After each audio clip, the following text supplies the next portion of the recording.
This story is for those who fight life every single day, whose smiles hide silent pain. For those who stay strong for everyone else, but never find a moment to cry for themselves. It was a cold evening in late October when Emily first asked the question. The house was dimly lit, a soft fire crackling in the living room fireplace, casting golden shadows across the worn-out sofa, where James sat reading a picture book to his daughter. Outside, the wind howled through the trees, rustling dry leaves across the porch. Inside, it was quiet. Too quiet. The kind of quiet that makes you feel the weight of everything you've never said. Emily, only 6, was curled up beside her father, wrapped in a thick blanket with faded cartoon prints. Her small fingers toyed with the frayed edge of the fabric, her head resting lightly on his arm as he turned a page. He was reading, but she wasn't listening. Her little mind was somewhere else. And when she finally looked up at him, her eyes held a seriousness far too deep for her age. "Daddy," she asked softly, why didn't Mommy ever come back?" James froze. The warmth of the room suddenly turned to ice. The book in his hands trembled ever so slightly, and he slowly lowered it, staring ahead at the dancing flames, if searching for answers within them. He had practiced this moment 1,000 times in his head. He thought he would be ready when it came. But no amount of preparation could shield a man from the storm of truth when it stared back at him through the innocent eyes of a child. He looked down at her, swallowed hard, and forced a smile. "That's a big question, sweetheart." "I know," she said, her voice barely above a whisper. "But I'm big now." She wasn't. She was 6, still learning to tie her shoes. Still afraid of thunder. Still sleeping with a nightlight. But something about the way she said it made him realize she deserved more than silence now. She deserved the truth. But how do you tell a child that her mother didn't leave because she had to, but because she chose to? He stood up, walked toward the mantel, and picked up the only photo they had of her. Emily's mother, Claire, smiling on a beach, holding baby Emily in her arms. It was the kind of smile that could light up an entire room. The kind of smile that once made James believe in forever. He sat back down and placed the photo gently in Emily's lap. "Your mom," he began, his voice cracking. "She was special." Emily nodded like she already knew. "She loved you," he continued, "so much. But sometimes love isn't enough to keep someone here." Her brows furrowed. Did she get sick? Did James shook his head? "No, sweetie. She wasn't sick. She just didn't know how to stay." That made no sense to a 6-year-old. And maybe that was the point. There was no easy way to explain abandonment. No gentle way to say, "She left us." But James tried. "She had a hard time being a mommy," he said softly. "Some people, they run when they're scared." And she was scared.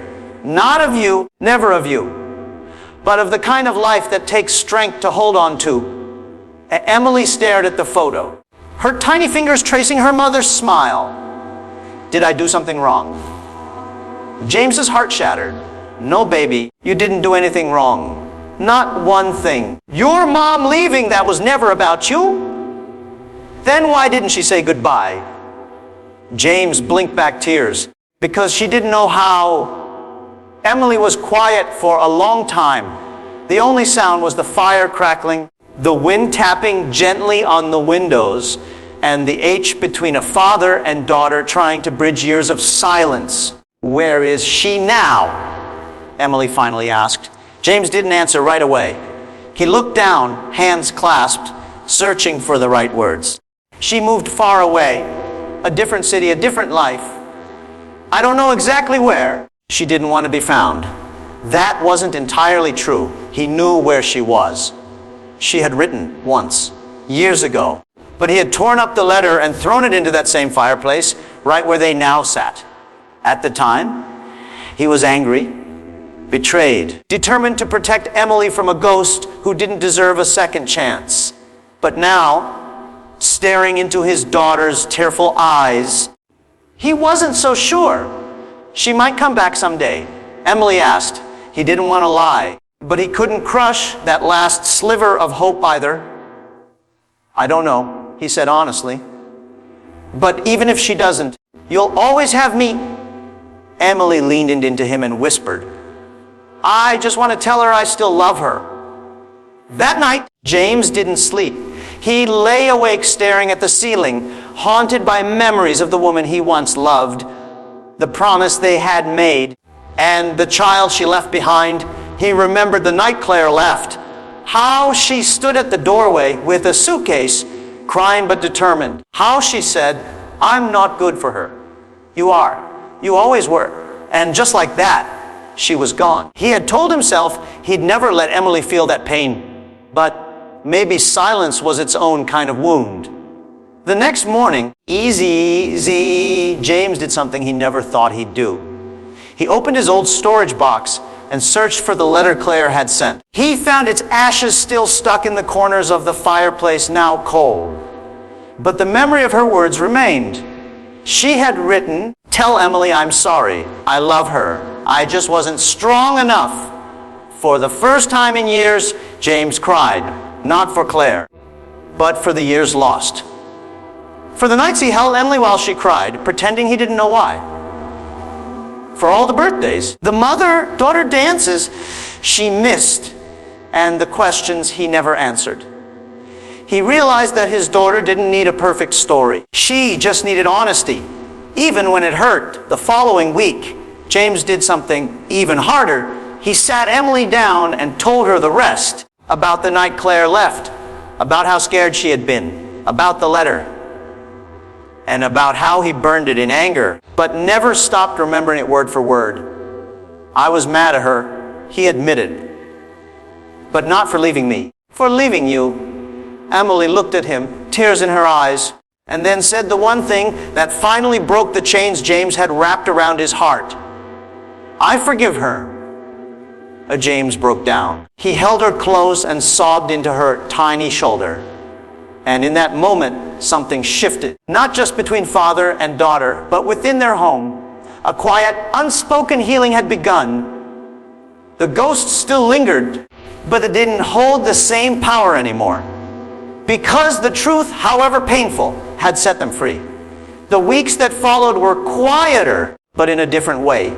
Not the heavy silence of withheld truce, but the calm that comes after a storm, when everything is still and the air smells like a new beginning. James started noticing things he hadn't before. Emily slept more peacefully now, easy. She didn't cling to the stuffed bear that she used to name Mama. She still kept her mother's picture on the nightstand, easy. But she no longer stared at it with unanswered questions. She would look at it, whisper a little good night, and turn to her dad with a smile that didn't feel so heavy.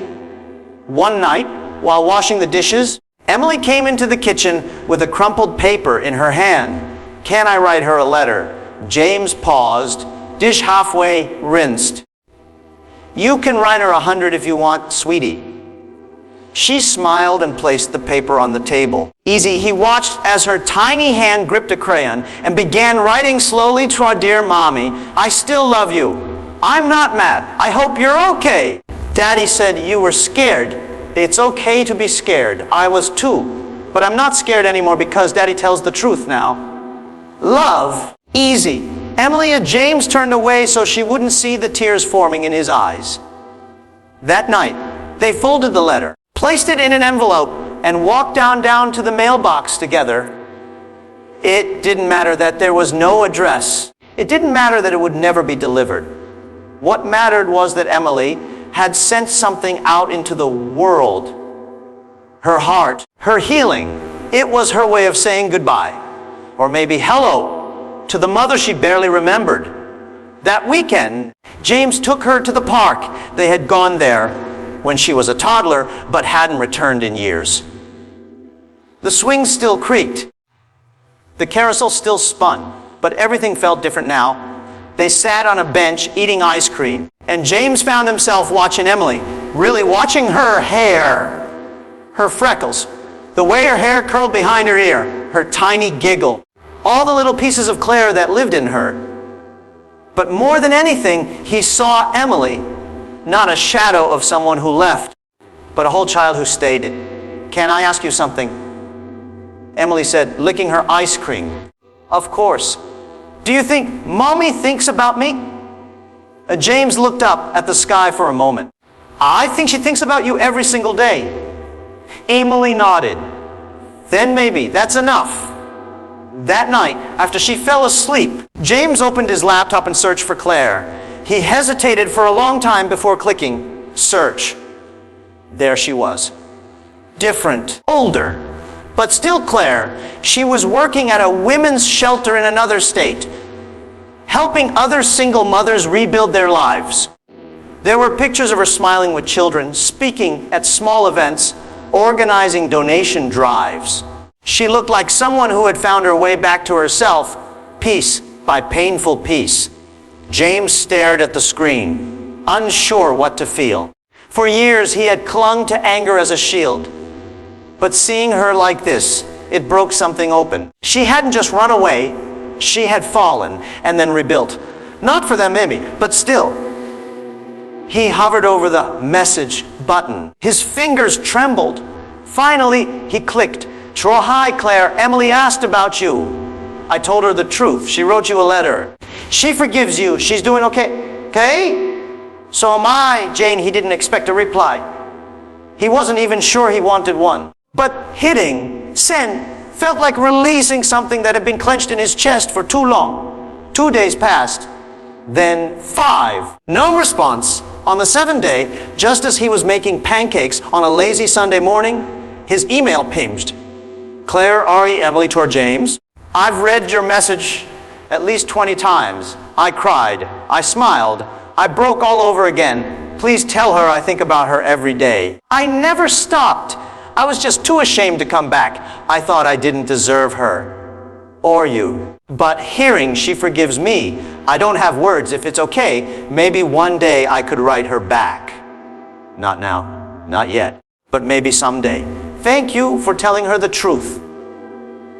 And thank you for being the father she needed." Claire James sat at the table, stomach welled up, but he didn't feel angry or bitter, just full. A strange, calm kind of closure.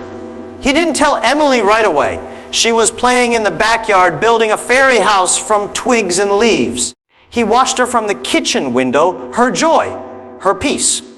And he knew there was no rush. Some truths are like seeds. You plant them in honesty, water them with time, and let them grow on their own. That evening, after tucking her in, Emily whispered, "Easy." "Daddy, yes, sweetheart. I think I'm ready to be okay now." He kissed her forehead. "You already are. Months passed. Life went on. Emily started 2nd grade. She made new friends. She joined the school's little art club. She painted a picture of a woman with long red hair holding a child. She titled it Hope. At parent-teacher night, her art teacher pulled James aside and said, "Your daughter is incredibly resilient. She speaks about her mom like someone who's missing, not gone." James smiled, because that's what I told her. That missing someone doesn't mean you stop loving them. The one night, out of the blue, Emily said, "If Mommy ever writes me back, I want to write her again. And she did. 2 months later, a letter arrived. No return address. But Emily knew. Inside was a simple handwritten note. "To my sweet Emily, I never deserved your love, but I never stopped needing it. I think about your laugh, your eyes, your tiny baby fingers holding mine. I am sorry for every day I missed. I am proud of you. And I hope one day I can earn your hugs again. Mommy." Emily folded the letter and placed it under her pillow. She didn't cry. She just held it like something precious that had finally found its way home. Later that night, James found her standing by the window. "What are you thinking about?" he asked. She smiled. That maybe love is like a letter. Even if it takes years, it always finds its way. James wrapped his arms around her. You're wise beyond your years. I had a good teacher. And so life moved forward, not perfect, not without pain, but with truth, with forgiveness, with healing. Sometimes what a child needs most is not a perfect family, but a parent brave enough to tell the truth. And sometimes what a parent needs most is to stop running. To everyone watching this story, if you've ever carried pain in silence, let it out. If you've ever been abandoned, remember, it was never your fault. And if you've ever been afraid to tell the truth, know that truth heals more than it hurts. This story is your reminder that broken things can be made beautiful again. If this touched your heart, please subscribe to our channel. We share stories that heal, inspire, and remind us that kindness always finds its way back. Your one click can help someone find hope